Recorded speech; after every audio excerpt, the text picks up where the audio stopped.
Hello friends, most dream কিচেনে তোমাদের সবাইকে স্বাগত। বন্ধুরা, আজকে আমি তোমাদের সাথে শেয়ার করব চিতল মাছের পাতলা ঝোল। তোমরা দেখতে থাকো আমি রেসিপিটি কিভাবে বানাই। আশা করছি তোমাদের রেসিপিটি ভালো লাগবে। দেখো, এখানে আমি নিয়েছি 4 পিস চিতল মাছের পেটি। দুইটা আমি নুন হলুদে ম্যারিনেট করে রেখেছিলাম। এবার এগুলোকে আমি ভেজে নেব। কড়াইতে আমি কিন্তু তেলও দিয়ে দিয়েছি। তেল গরম হয়ে গেলে মাছগুলোকে ভেজে নেব। তেল কিন্তু গরম হয়ে গেছে। এবার আমি মাছগুলোকে ভেজে নেব। দেখো, এইভাবে আমি সব মাছগুলোকে ভালো করে ভেজে নেব। বাকি 2 পিস মাছও কিন্তু আমি এখানে ভেজে নিলাম। দেখো, মাছগুলো ভাজা হয়ে গেছে, আমি নামিয়ে নিয়েছি। এবার আমি আলুগুলো ভেজে নেব।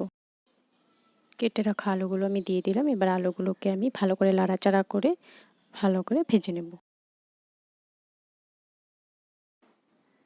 দেখো, আলুগুলো কিন্তু ভালো করে ভাজা হয়ে এসেছে। ভাজা হয়ে গেলে আমি নামিয়ে নেব।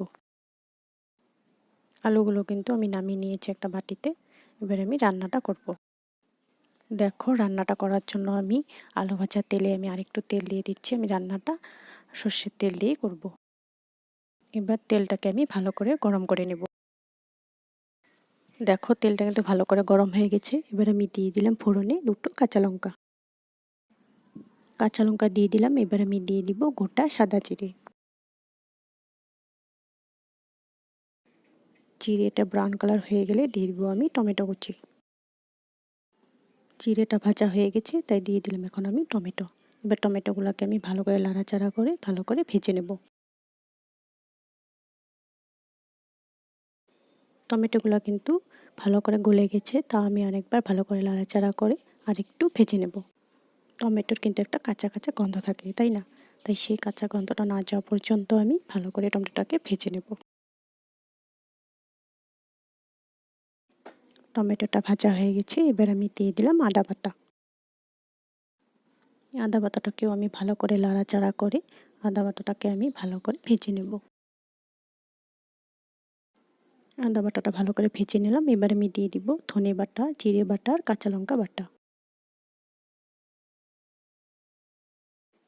এবার এই মশলাগুলোকে আমি ভালো করে নাড়াচাড়া করে ভালো করে কষিয়ে নেব। জিরে বাটা, ধনে বাটা আর কাঁচা লঙ্কা বাটা কিন্তু আমি শিলনোড়ায় বা পাটায় আমি বেটে নিয়েছি। এমন বাটা মশলা দিয়ে কিন্তু মাছের ঝোল বা মাংস এগুলো খেতে কিন্তু খুব ভালো লাগে, তাই না? তাই আমি সবসময় চেষ্টা করি বাটা মশলা দিয়েই তরকারি বানাতে। তো দেখো, আমি মশলাগুলোকে ভালো করে কষিয়ে নিচ্ছি। এবার আমি দিয়ে দিব কাশ্মীরি লঙ্কার গুঁড়ো। দেখো, আমি কাশ্মীরি লঙ্কার গুঁড়ো কিন্তু দিয়ে দিলাম। এবার দিয়ে দিব হলুদ গুঁড়ো। হলুদ গুঁড়ো দিয়ে দিলাম। এবার এগুলো আমি ভালো করে নাড়াচাড়া করে নেব মশলার সাথে। দেখো, এগুলো আমি ভালো করে মশলার সাথে নাড়াচাড়া করে ভালো করে মশলাটাকে কষিয়ে নিচ্ছি। মশলা কষাতে কষাতে যাতে তলে লেগে না যায়, তার জন্য আমি দিয়ে দিব সামান্য পরিমাণে একটু জল।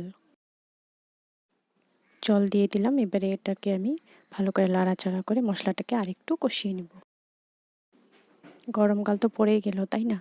তাই এই গরমকালে এমন মাছের পাতলা ঝোল খেতে কিন্তু খুব ভালো লাগে। আর এই গরমে কিন্তু পাতলা ঝোল খাওয়া কিন্তু শরীরের পক্ষেও ভালো। দেখো, মশলাটাকে আমি ভালো করে কষিয়ে নিচ্ছি যাতে মশলা কাঁচা গন্ধটা যাতে চলে যায়। তাহলে বন্ধুরা, তোমরা চাইলে এইভাবেই চিতল মাছের বা যে কোনো মাছের হালকা পাতলা ঝোল করে কিন্তু খেতে পারো। এটা কিন্তু স্বাস্থ্যের জন্য খুব উপকারী আর খেতেও কিন্তু খুব সুস্বাদু হয়। এবার দিয়ে দিলাম আমি ভেজে রাখা আলুগুলো।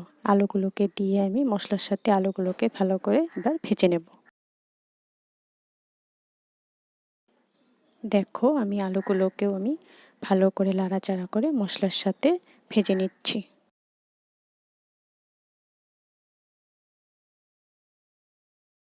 আলুগুলোকে আমি মশলার সাথে ভালো করে নাড়াচাড়া করে নিলাম। নুন কিন্তু আমি দিইনি। এবার কিন্তু আমি দিব স্বাদ মতো নুন। দিয়ে দিলাম আমি স্বাদ মতো নুন। আমি পাতলা ঝোল করব, তো তাই নুনটার পরিমাণ একটু বেশি দিলাম। তোমরা যেমন নুন খাও তেমন কিন্তু তোমরা নুন দেবে। নুন দিয়ে কিন্তু আমি আরেকটু আলুটাকে মশলার সাথে আরেকটু নাড়াচাড়া করে নিচ্ছি। মশলাটা একদম কষানো হয়ে গেছে আর একদম মশলা থেকে তেলও ছেড়ে দিয়েছে। এবার আমি দিয়ে দিলাম পরিমাণ মতো জল।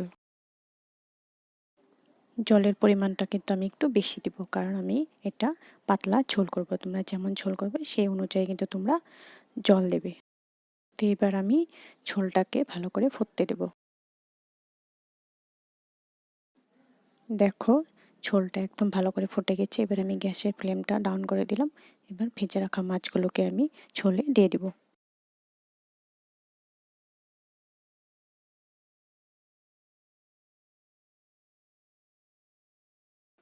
দেখো সবগুলো মাছ কিন্তু আমি ঝোলে দিয়ে দিলাম। এবার ঝোলটাকে আমি ভালো করে জাল হতে দেব। ঝোলটা কিন্তু যত জাল করবে তত কিন্তু খেতে টেস্টি হবে। আর আলুগুলো তো সিদ্ধ হতে হবে, তাই ঝোলটাকে আমি একটু ভালো করে জাল করে নেব, যাতে আলুটাও ভালো করে সিদ্ধ হয়ে যায়।